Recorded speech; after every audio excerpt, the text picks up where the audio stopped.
잘하고 몸도 건강하면 왜 더 하는 게 안 되냐 이렇게 표현하더라고요. 그러면 이게 조금 외국 보는 거하고 달라요. 외국인들이 보는 거랑.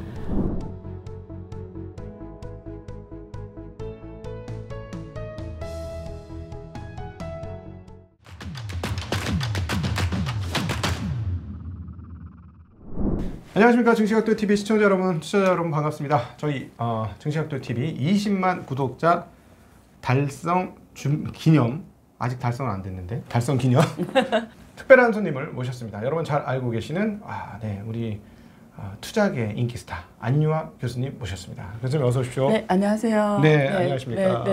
이렇게 귀한 발걸음 해주셔서 너무 감사합니다. 제가 감사합니다. 네. 항상 이제 방송으로만 뵙고 공부를 하다가 이렇게 모시게 돼서 얼마나 좋은지 모르겠어요. 지금 딱 느끼시기에 한국, 일본과 중국이 굉장히 같은 동북아인데도 불구하고 아주 비슷하고 문화를 공유했음에도 불구하고 어떤 너무 속성, 달라요. 굉장히 다른 거예요. 나 그게 놀랐어요. 또 그러니까 나는 저 생긴 게 다르고 백인이고 여기는 아시아인데 같고 사실은 한국하고 중국 유교 문화잖아요. 그렇죠. 생긴 것도 비슷하게 생기고 또 이렇게 서로 예의를 체면을 좀 다 같음에도 불구하고 딱 일을 하는 데 있어서는 완전 달라요.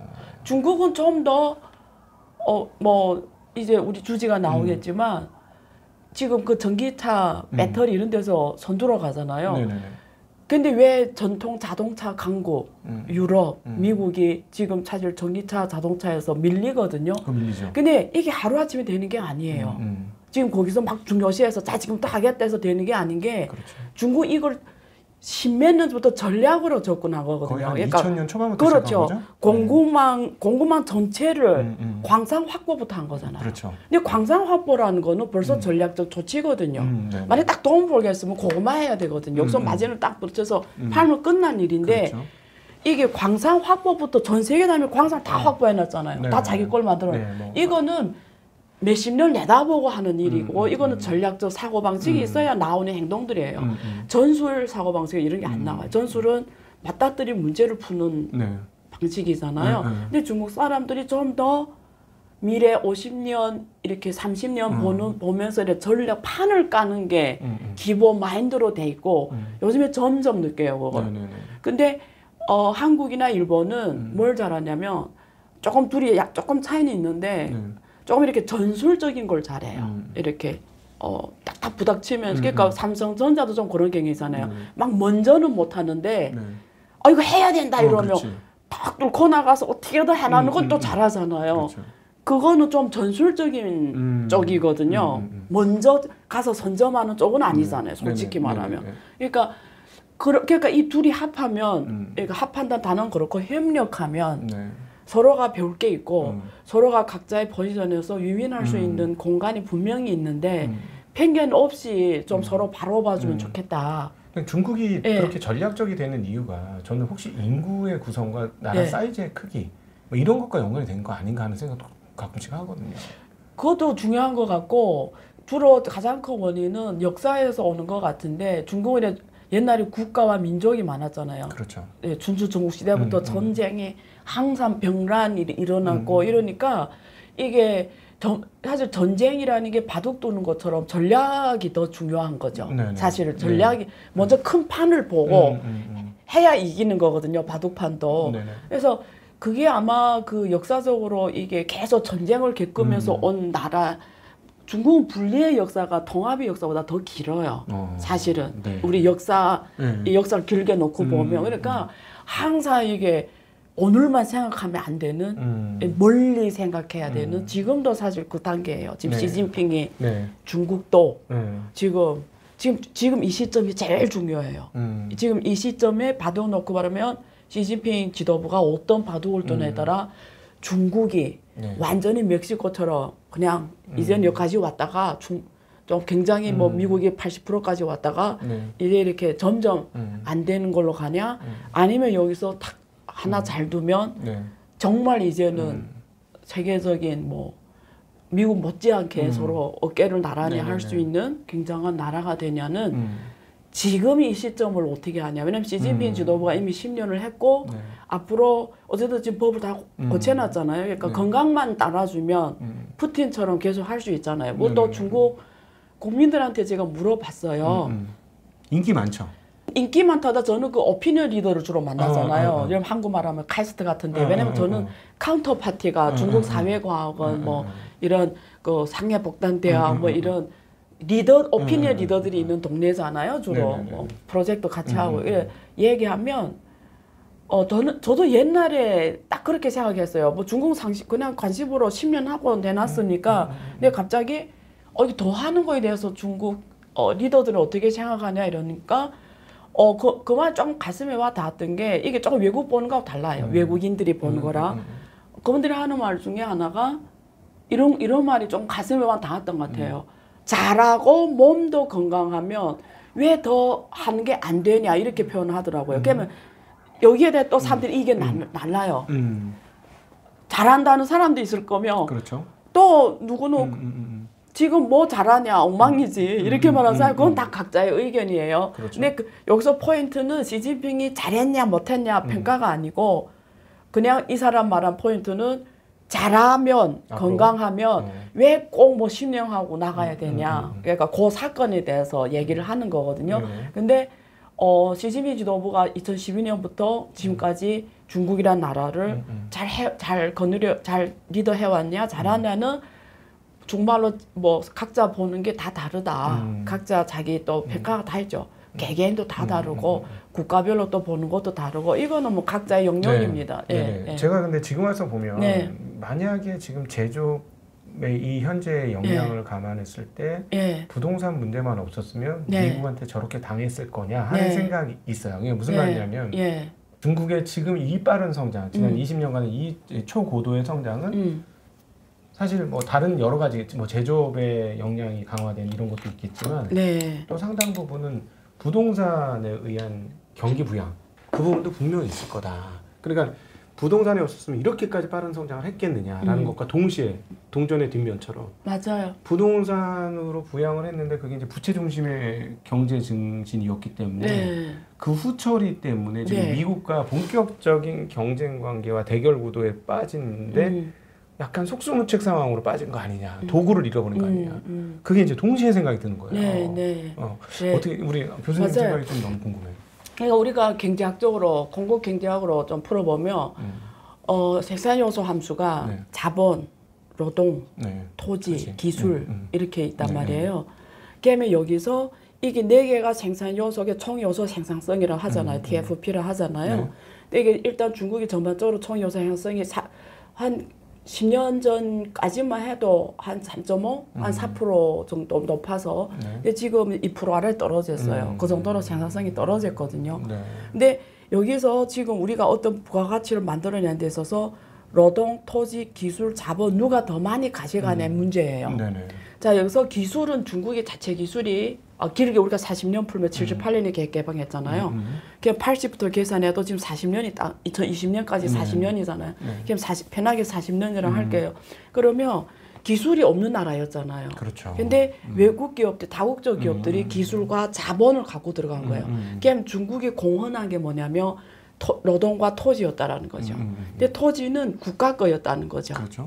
노동은 중국인들이 거였고 그래서 이게 그다음에 물건을 만들어서 수출 주도형이었잖아요. 그렇죠. 유럽이나 미국에 팔면서 살아왔는데 이게 분배할 때 기술하고 자본은 외국인들이 다 가져가는 거잖아요. 자기네 거니까. 돈 이렇게 많이 벌었어요. 솔직히 현대, 삼성 그리고 미국 기업, 독일 기업, 중국 와서 현대는 1년에 막 2조씩 배당 가져갔어요. 돈은 많이 벌었어요. 삼성 지금도 있고.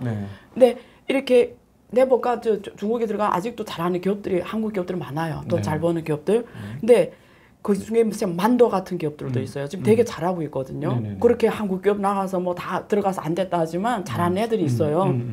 근데 기술과 자본은 주요하게는 외국인들이 가져갔고 근데 지금 토지와 노동인데 중국은 지방 정부가 이게 중국 80대 20이에요. 지방에 들어온 세금이 대부분 국세예요. 국세. 그러니까 중앙에 보내야 되는 돈이고 지방세가 한 20%밖에 없어요. 그 중에 지방세 중에 제일 중요한 게 토지 양도세예요. 이게 100% 그냥 지방세로 들어오는 거예요.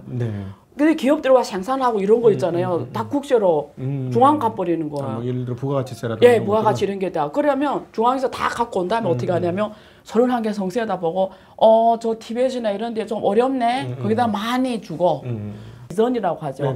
예, 못 사는 동네는 많이 주고 상해나 이런 데 잘하네. 그건 너희 조금 갖고 가. 걔네는 많이 줬음에도 하고 조금 주고 이렇게 해서 균형을 잡아간단 말이에요. 근데 그러니까 지방정부 입장에서는 또 그때는 시진핑 같은 주석이 되려면 지방경제 GDP 대표 선수가 돼야 되는 거지. 우리 성리 막 고속성장해야 되는데 그러면 어떻게 고속성장하려면 투자를 많이 시켜야 되는데 그래서 외자들을 유치할 때 땅을 그냥 준다 막 이러는 거예요. 막 이 정도를 유치하면서 미국 기업들이 많이 오게 하는데 그건 어쨌든 한계가 있으니까 이 토지를 팔기 시작한 거죠. 왜? 파는 것마다 다 지방세로 들어오니까 그걸 가지고 지방 융자 플랫폼 회사를 만들어서 걔네들이 주로 뭐 하냐면 투자 활동한 거죠. 지역에 뭐 길을 깔고 수도하고 뭐 이런 기초 인프라 투자, SOC 투자부터 시작해서 나중에는 별별 거 다 했어요. 이런 애들이 뭐 꼭 SOS만 한 게 아니고 뭐 별별 거 다 모든 투자를 다 하는 거예요.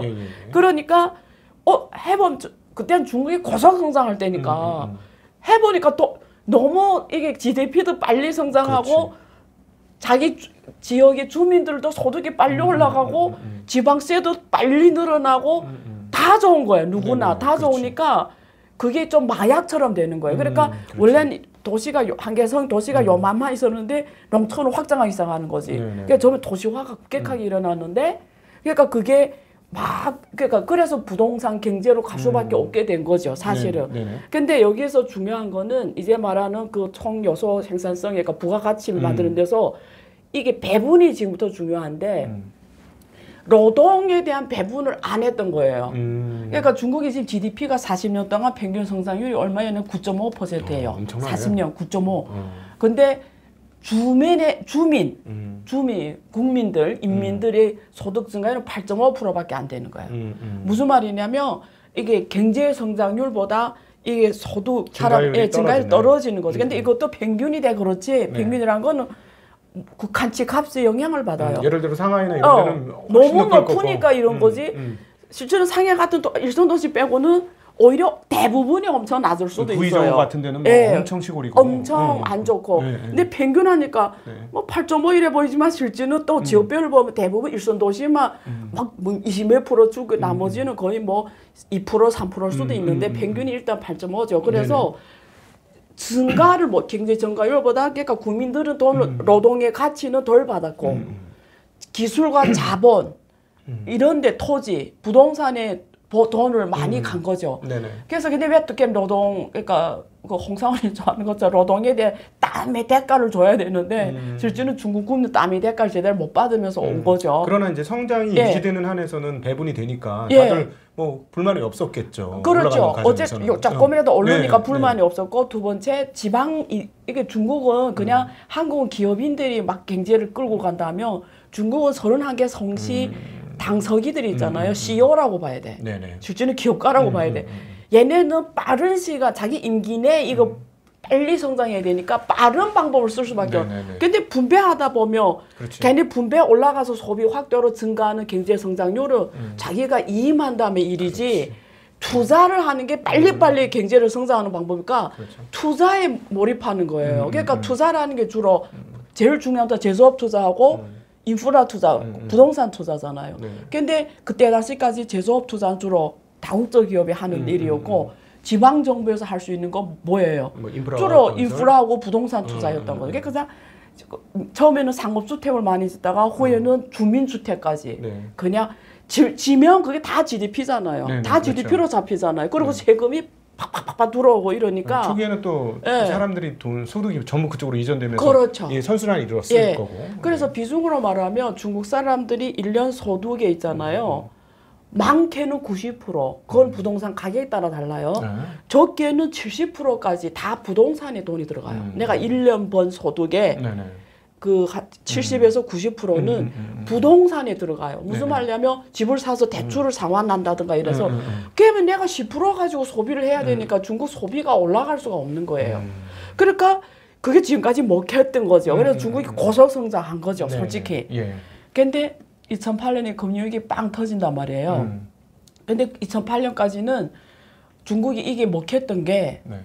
아까 다국적 기업들이 기술하고 자본 중국에 싸로 노력해가지고 물건 만들어서 미국하고 유럽에 막 팔면서 그러니까 거기서 노동도 소득이 올라가고 그렇죠. 경제도 올라가고 이러다가 해외 수요가 유럽의 재정 위기 2012년 미국 2008년 금융위기 때문에 계획 수요가 팍 죽어버리고 그때부터 세계 경제는 사실 계속 떨어져 왔거든요. 그렇죠. 디플레 국면이 계속 됐었죠. 그러니까 이게 해외 엔진 중국 놓고 말하면 이게 해외 엔진 역할을 한 거잖아. 수요가 꺼진 거죠. 그러면 그래서 그때 처음으로 작동한 게 내수에 따른 경제 성장인데 그게 4조 위안 투자였어요. 4조 위안 투자였고 이구환신 뭐 그때 그렇죠. 엄청나겠죠. 그래. 네. 그거죠. 그러니까 그게 이구환신은 농촌에 있는 사람들 동원한 거죠. 네네네. 시내에 있는 사람들 다 있으니까 이구환신할 게 없는 거예요. 가전이나 이런 게 뭐 다 있으니까 그러니까 다 앉아봤더니 중국 리더들이 앉아봤더니 도시에 있는 사람들은 이미 있을 게 다 있다. 그러면 중국은 항상 그랬어요. 어려울 때마다 농촌을 동원해요. 농촌이 사람이 대부분 그때 6억 넘어 사니까 자기 농촌에 있는 사람들한테 가구가 없으면 가구를 사주게 하고 하나 있으면 2개를 사게 하고 이런 식이었어요. 그래서 이구환신 정책을 해서 소비를 일으키고 두 번째는 4조 위안 투자라는 게 또 부동산 경제를 한 거죠. 그렇죠. 인프라 투자. 그래서 플러스 또 지방에서 매칭 펀드를 해서 8조 넘게 투자가 돼서 그때 처음으로 해외 수요 언제 꺼질 때 국내 수요로 경제를 연착륙시킨 거예요. 그 대가가 그러니까 그때 부동산 가격이 중국이 부동산 가격이 올라간 몇 개 타임이 있어요. 네네. 중국은 부동산 시장이 98년부터 작동을 해요. 그전에는 저 같은 경우에는 저는 93년부터 사회생활을 했는데 취직하면 회사에서 다 집을 줘요. 내가 살 필요 없어요. 네, 개인 소유제가 아니었죠? 예, 아니었죠. 그래서 그냥 다 줘. 그냥 내가 계속 줄 때가 살아도 돼. 근데 98년부터 이러니까 기업들이 막대한 부담을 갖잖아요. 이게 다 집을 줘야 되니까. 그래서 주룽지 총리가. 그래서 그때 중국이 아시아 위기 때 중국도 망할 뻔했어요. 그래서 국유기업 계획 중에 하나로 야, 집을 어선 알아서 사게 해라. 부동산 개혁한 거죠. 그래서 이제 공적금이란 거 만들어서 회사에서 조금, 국가에서 조금, 개인이 조금 해서 계속 갖고 가다 그걸로 집 사게 해라. 뭐 이래서 민간시장이 98년부터 만들어졌는데 98년 딱 시작이 돼서 사람 처음 뭔지 몰랐어요. 처음에. 그러다가 부동산의 깨우기 시장이 한 2000년 정도에 사람들이. 그때 모르고 샀는데 제 친구가 딱 요 스토리 정확하게 부합돼요. 2000년에 집을 샀는데 예를 들면 북경의 왕징이라는데 한인들이 많이 사는 거기 있잖아. 2000년에 그 집을 산 거예요. 그때 이 친구가 100만 원 주고 샀어. 2000년에. 그러니까 엄청 좋은 집을 산 거예요, 그때. 이 친구가 직장이 되게 좋은 데 있었어요. 근데 이 친구가 100만 위안? 네, 100만 위안. 100만. 2억 원 가까운. 예, 그렇죠. 100만 위안. 그 당시에? 예, 북경의 왕징에. 예. 근데 100위안 주고 얘가 이거 언제 파냐면 2005년에 400위안 주고 팝니다. 근데 중국 사람들이 그 차익이 300만 위안이잖아요. 그때 당시 월급을 어느 줄 때까지 벌어도 300위안 못 벌어요.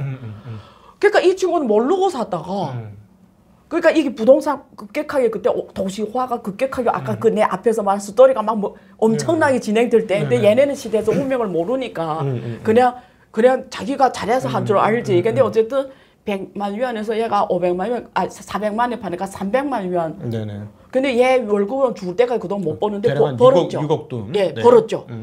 재미를 본 거예요. 그때 내가 가서 난 맨날 그 사회관 세미나 하려고 할 때예요, 그때. 근데 걔가 또 웃기는 게 이미 벌었으면 됐잖아요. 근데 걔가 그 집을 팔더라고. 400만 위안 팔더니 400만 위안 대출해가지고 800만 원 집을 사더라고. 내가 그때 무슨 생각이었냐면 얘가 드디어 미쳤구나.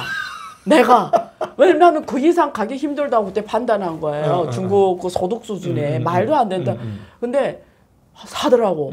400만 위안을 대출을 하더라고요. 와, 16억 돈인데. 네, 대출을 하더라고. 그래서 내 속길에 야, 얘가 한번 돈 재미를 보더니 드디어 미쳐가서 야, 앞으로 파산하겠네 이렇게 생각했죠. 나는 내 말렸죠. 안 듣죠. 그래서 800만 위안 주고 샀어요. 웃기는 게 그다음 얘 스토리가 딱 그 이 중국 경제 스토리인데 얘 언제 이걸 파냐면 근데 걔도 운이 좋아. 얘는 잘 팔아서 2013년에 팝니다. 이 집을 1,300만 위안에 팔아요. 네, 800만 원 사서. 네, 1,300만 위안. 아까 대출을 400을 했잖아요. 그러니까 1,300을 500을 남겼는데 400 대출을 갚고 100 위안이 남은 거죠. 그러니까 얘는 그때가 중국 경제 스토리는 부동산이 올라가는 가격이 이자율 상승보다 더 빨랐던 거죠. 그렇겠죠. 그러니까 벌어들인 돈으로 이자를 갖고도 남은 거죠. 그렇죠. 얘는 그걸 다 태킹한 거죠. 그래서 그때 2013년에 얘가 그때 현금으로 팔았어요. 현금을 딱 받아가지고 어떻게 했냐면 얘가 그 옆에 천진이라고 있어요. 북경 바로 옆에. 거기다 1층에 상가를 사고 2층에 커피숍하고 그 다음에 또 더 어느 지방 도시에다가 아예 그 지방 도시는 그 나머지 돈으로 빌딩 하나 살 수 있는 정도였어요. 그래서 이렇게 포트폴리오를 만들어서 지금 뭐 먹고 사는데 왜냐면 그게 다 상가로 했기 때문에 뭐 월세가 또 나오니까 그냥 어떻게 보면 성공 케이스예요. 근데 그때 안 팔았으면 얘가 지금까지 갖고 왔으면 그동안 벌어들였던 그 800만 위안짜리가 지금 800만 위안 아래로 갔겠죠. 아까 왜냐면 지금 부동산 그 정도로 떨어졌어요. 2014년 이하로? 예, 지금 50% 넘게 70% 이렇게 떨어진 데도 많아요. 진짜로요? 예. 근데 얘는 왕징에 샀기 때문에 상대적으로 덜 떨어지지만 이제 그 올라갔던 그 마진 공간은 다 없어지죠. 근데 얘가 중국 부동산 정확하게 말하면 2013년 이후로 떨어지기 시작해요. 예? 제가 2020년까지 그거 아니었어요? 아니에요. 근데 한 번 중간에 올라갈 때가 있어요. 그게 2015년이에요. 엄청 올라가요. 그게 부동산 또 금리 완화 정책 취하거든요. 2015년에. 근데 내가 지금 무슨 말을 그때 내 자본시장 연구원에 있었어요. 그래서 내가 그때 부동산 경제를 연구했는데 내가 그때 논문을 하나 발표한 게 있어요. 2015년 정확히 2015년이에요. 중국발 금융 위기가 온다는 걸 2015년에 논문 썼어요. 발표했고 후에 뭐 책도 나간 게 있는데 무슨 말을 하냐면 내가 그때 데이터가 2014년까지 데이터잖아요. 근데 이렇게 봤는데 자세히 들여다봤는데 돌아갈 수가 없더라고. 중국 경제 그때 봤을 때 아 이게 어서는 더 갈 수가 없다는 걸 제가 그때 봤어요. 이 부동산 경제는 더 갈 수가 없다 그때.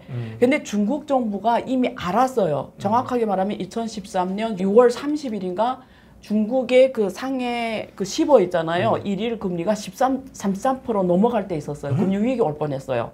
정확하게 2013년 내 기억에 6월 30일이었어요. 금융위기 다른 나라 같으면 터졌어요. 근데 중국은 이렇게 잡아먹이 정부가 그립을 잡고 하니까 있으니까. 그렇지 다른 나라는 터져서 하루 일일 금리가 13.2% 올라갔다. 그처럼 유동성이 말라버린 거죠 그때 당시에. 근데 그때 난리 났었어요. 그래서 근데 중국 정부가 그때 인식을 했어요 이미. 아 중국이 요즘 부동산으로 가면 안 되겠다. 이게 큰일 나겠다 해서 솔직하면 2013년도 조정에 들어갔어요. 조정하다가 경제가 죽는 거예요. 중국이래요. 중국말로 이 소진 쭉 경제가 쓰대오라고 해서 한 번 딱 꽉 쥐면 경제가 죽어요. 근데 또 정부에서 무서워서 또 한 번 딱 풀어놔요. 그게 경제가 열기가 막 과열이야. 그걸 몇 번 반복합니다. 2013년 이후로. 근데 그 중에 하나가 이게 경제가 너무 죽어버리니까 정부에서 금리를 풀어요. 지준율 인하. 그게 2015년에 그래서 부동산 가격이 엄청 올라가요. 주식시장도 그때 한 3배인가 올랐잖아요. 최고치를 찍었어요. 그게 그때 6천까지 찍었어요. 그러고 완전히 죽었잖아요. 2015년 완전 지금까지 못 살아나고 있잖아요. 그때예요. 그때 돈을 왕창 풀고. 그러니까 그때 이제 부양을 한 거네요. 맞아요. 경제가 완전 죽어버리니까. 그러니까 부동산이 그때 또 엄청 그때 한 번 또 부동산이 올라갔어요. 다시 붕업된 거죠. 예, 사람들은 그동안에 10년 동안의 경험이 있으니까 그렇지. 부양을 해주니까 이거 또 오른다니까 확신이 생겨 또 밀어붙인 거죠. 그때 들어간 거예요.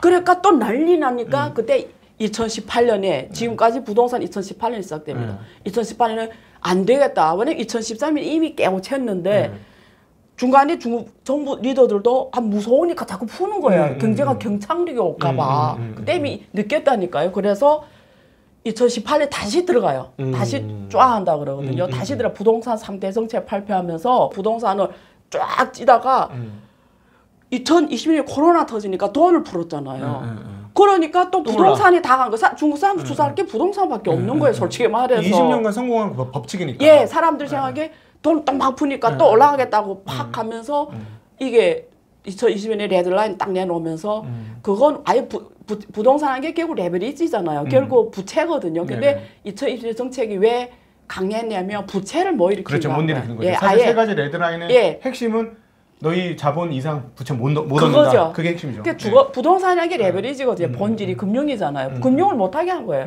죽어버린 거죠. 그게 지금까지 온 거예요. 그러다가 코로나가 또 다른 나라하고 달리 중국 너무 오래 갔잖아요. 그러니까 소비가 사람들이 소비가 완전히 죽어버렸어요. 왜 죽었냐면 두 가지 원인. 하나는 밖에 못 나가게 한 것도 있었는데 네.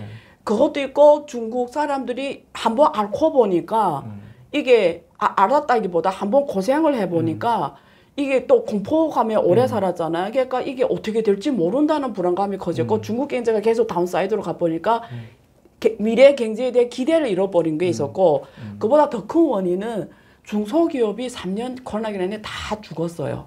중소기업이 중국 전체 기업 수의 거의 90% 이상 차지해요. 수량으로, 개수로. 그때 죽은 게 한 1.75개 기업, 1.75개예요. 1.75개 개인 공상, 소상공인, 한국말 소상공인. 예, 합쳐서. 예, 1.75개인데 여기에 취직한 사람이 3억 명이에요. 그럼 이렇게 한 사람과 취직하면 그 뒤에 그걸 월급으로 먹고 사는 사람들이 있을 거 아니에요. 근데 이 사람들이 다 3억이 그냥 어떻게 됐죠? 일자리가 없어졌다고 보면 돼요. 그냥 그 뒤에 먹고 부양하는 사람들이 있을 거 아니에요. 그러니까 이게 죽어버리니까 중국의 중소기업이 다 합해서 중소기업이 전체 일자리 80%를 해결해요. 근데 이제 그 1.75개는 아주 소상공인, 작은 있잖아요. 한국말은 소상공인을 말하거든요. 얘를 다 한국말은 치킨집 뭐 이런 애들 있잖아요. 다 죽어버린 거죠. 그러니까 3억 명이 일자리 잃었고 거기에 또 부양, 그러니까 소비가 할래 할 수 없죠. 소득이 그냥 죽어버린 거고. 그리고 중국이 지금까지 성장이 자꾸 자본, 투자 여기에 집중하게. 그러니까 쉽게 말하면 우리말로 하면 야 우리 경제는 지금 빵을 키울 때다. 나눌 때 아니다. 그러니까 노동에 대한 가격을 덜 줬죠. 노동은 중국 사람들 월급 보면 되게 낮아요. 아직도. 부교수가 아직도 지역별로 좀 차이가 있어요. 지역별로, 대학별로 차이가 있어요. 근데 뭐 저 수도권이 아니고 일선도시 아니면 아직도 100만 원 한국 돈으로 100만 원 안 돼요. 부교수가. 아니 뭐 지금 뭐 상하이 베이징인가 상하이 얘기 들어보니까는 뭐 회계 사무소 다니는데 120만 원 받아. 맞아요. 월세가 한 100만 원 돼. 맞아요. 그것도 쪼갠 월세가 100만 원 되니까 두 개, 세 개씩. 정확해요. 그래 젊은들이 지금 상해를 다 나가요. 못 살아요. 그 정도처럼 그러니까 중국 사람 아직도 노동에 대한 대가가 다른 나라에 비해서 못 받아요. 그래서 그게 GDP로 비교를 하거든요. 그러니까 우리가 국제적으로 보면은 보통 이 소득이 있잖아요. GDP 50%를 넘는데 중국은 안 돼. 한 46% 정도 돼. 그러니까 노동에 대해 가치를 덜 주고 주로 기술, 자본하고 토지가 모든 부가가치 대부분을 다 갖고 간 거예요. 근데 왜 그러냐? 중국 정부 리더들이 생각도 그래. 우리 나눌 때 아니다. 너네 좀 덜 가져가고 우리 지중 빤따서를 해요. 자원을 다 집중해서 투자를 많이 하고 빵이 커지면 나중에 내내 요만씩 갖고 가지만 나중에 커질 거다. 그러니까 우리 먼저 빵을 키우는 게 우선이다 한 거죠. 그러니까 투자 중심. 그래서 주로 돈들이 자본과 투자에 많이 갔는데 그 투자가 주로 그게 아까 부동산 투자였던 거죠. 그러니까 결국은 빈부격차가 점점 커지게 된 거죠. 중국이 10억 달러, 그러니까 우리가 빌리언 달러 말하잖아요. 중국이 세계에서 부자 제일 많아요. 700명이 있어요. 전 세계에서 지난번에 누가 어느 신문에 났던데 중국이 그 부자 수가 제일 많아요. 빌리언 달러 이상이? 그 조단 좋은데? 그러니까 한국으로 맞아요. 줘요. 700명. 그러니까 그처럼 빈부격차가 그다음에 그때 리커창 총리 말한 것처럼 월 소득이 1,000위안이 안 되는 사람이 또 6억 명이잖아요. 20만 원. 예. 안 되는 사람이. 그 리커창 총리가 2019년 양회에서 한 말이잖아요. 난리 났잖아요. 그때 그래서. 빈부격차가 얼마나 커요. 근데 그 왜 빈부격차 그냥 발전 모델이 그거였다는 거지. 주로 투자. 그러니까 자본과 기술, 토지가 모든 부를 다 가져갔고 대부분 노동으로 먹고 사는데 노동의 가치는 안 줬다라는 거지. 성장이. 그러니까 대부분 노동으로 먹고 사잖아요, 솔직히. 그렇죠. 근데 미국 데이터를 봤더니 미국은 노동 소득이 86%예요. 전체 가계 소득에서 노동의 그러니까 미국 사람들이 평균이 한 300만 이상씩 받더라고요. 이게 소득 수준을 계산 나눠 보면. 근데 중국 사람들은 안 돼요. 엄청 낮아요.